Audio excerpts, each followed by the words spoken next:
جب تک ابراہیم کی فطرت نہ ہو پیدا، جب تک ابراہیم کی فطرت نہ ہو پیدا، قربانی بھی آزر ہے، عبادت بھی ہے نمرود۔ آج کی ہماری گفتگو کا عنوان قربانی کے متعلق ہے۔ سب سے پہلے ہم قربانی کی ڈیفینیشن بتائیں گے کہ قربانی کسے کہتے ہیں، قربانی کی تعریف کیا ہے۔ مخصوص جانور کو مخصوص دنوں میں تقرب کی نیت سے ذبح کرنا، اس کا نام قربانی۔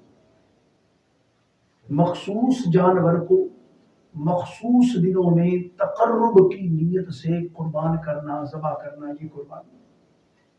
اب مخصوص جانور کون سا ہے؟ اس تعریف کے اندر تین چیزیں ہمارے جو ہے موضوع کے ریلیٹڈ ہیں۔ نمبر ایک، مخصوص جانور سے کیا مراد ہے۔ نمبر دو، مخصوص دنوں سے کون سے دن مراد ہے، اور نمبر تین، تقرب سے کیا مراد ہے۔ اس سے قبل ہم قربانی کی فضیلت کے متعلق ایک حدیث مبارکہ آپ کی گوش گزار کریں گے۔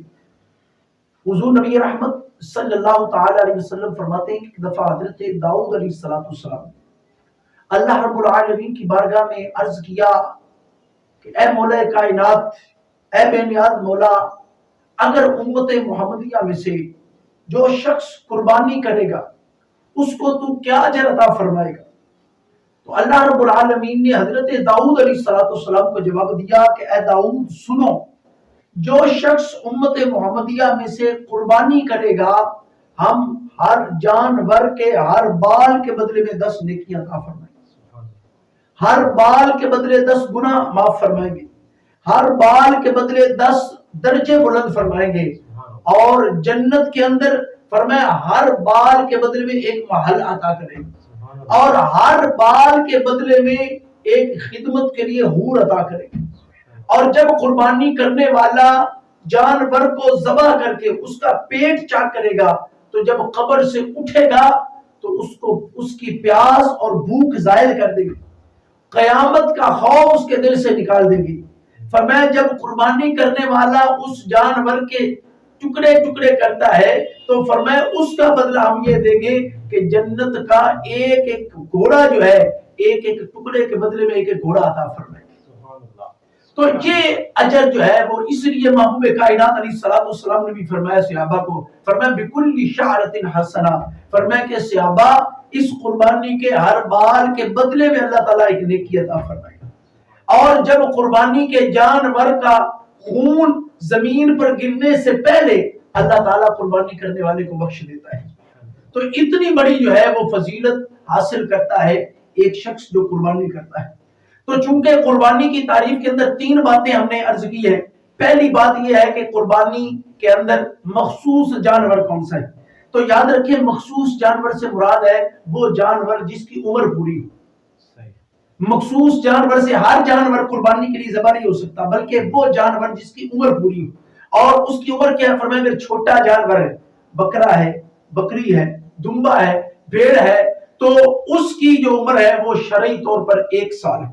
قربانی کے لیے اس کی عمر 1 سال کا ہونا ضروری ہے۔ 1 سال سے 1 دن بھی کم ہوگا تو وہ مخصوص جانور نہیں تصور ہوگا۔ نمبر 2، بڑا جانور ہے جیسے گائے ہے، بھینس ہے۔ یاد رکھیں کہ بعض لوگ یہاں پہ بھینس کو جو ہے وہ قربانی کے لیے جائز تصور نہیں کرتے، لیکن اگر فقہاء اور محدثین اور علماء تمام کتابیں اگر نکال کے دیکھیں تو سب نے یہی لکھا ہے کہ جو الجاموس جو ہے وہ داخل من البقر، فرمایا جو بھینس ہے وہ گائے کے اندر ہی داخل، یعنی جو بھینس ہے وہ الگ نہیں ہے، بلکہ جس طرح گائے جو ہے اس کے لیے قربانی گائے کی جا سکتی ہے، اسی طرح بھینس کی بھی قربانی کی جا سکتی ہے۔ لہذا گائے کے لیے اور بھینس کے لیے جو عمر ہے وہ 2 سال ہے۔ 2 سال سے 1 دن بھی کم ہوئی تو وہ مخصوص جانور نہیں تصور۔ اور تیسرا اونٹ ہے، اونٹ کی عمر جو ہے وہ 5 سال ہے۔ 5 سال سے 1 دن بھی کم ہوا تو وہ مخصوص جانور نہیں۔ تو مخصوص جانور سے مراد ایک تو یہ کہ اس کی عمر پوری۔ نمبر 2، مخصوص جانور سے مراد ہے کہ وہ عیب سے خالی۔ کسی قسم کا عیب جو ہے جس کو شرعی طور پر، اور عیب کی ڈیفینیشن کیا ہے؟ فرمایا عیب کا مطلب ہے کہ ایسا عیب کہ جو تاجروں کی نظر میں عیب ہو، یا ایسا عیب کہ جس کی وجہ سے اس جانور کی منڈی میں قیمت کم ہو جاتی ہے، یا ایسا عیب جو اس جانور کی منفیت کو ظاہر کر، اس کی جو خوبصورتی ہے اس کے اندر کمی کر دے، تو یہ عیب تصور ہوتا ہے۔ تو مخصوص جانور سے مراد ہے ایک تو اس کی عمر پوری ہو، دوسرا عیب سے خالی ہو، تو ایسا جانور۔ اور مخصوص دنوں سے مراد ہے کہ جو ذوالحج کے 3 دن ہیں، 10، 11 اور 12، یہ 3 دن جو قربانی کے ہیں، یہ 10 کے شہر میں عید کی نماز کے بعد سے لے کر 12 ذوالحج کی جو غروب آفتاب ہے اس سے پہلے تک، یہ 3 دن مخصوص دن۔ تو مخصوص جانور کو مخصوص دنوں میں تقرب کی نیت سے ذبح کرنا۔ تقرب کیا ہے؟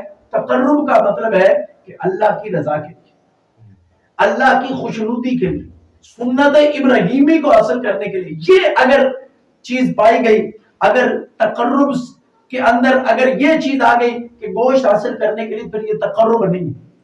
اگر گوشت حاصل کرنے کی نیت سے جانور ذبح کیا تو یہ قربانی نہیں ہوگی، بلکہ 7 افراد ایک جانور میں شریک ہوئے اور 7 میں سے ایک بندے کی نیت بھی گوشت حاصل کرنے کی تھی، تو پھر وہ کسی کی قربانی نہیں ہوگی۔ لہذا قربانی کی ڈیفینیشن یہ ہے کہ قربانی کا مطلب یہ کہ مخصوص جانور کو مخصوص دنوں میں تقرب کی نیت سے ذبح کرنا، اس کا نام قربانی ہے۔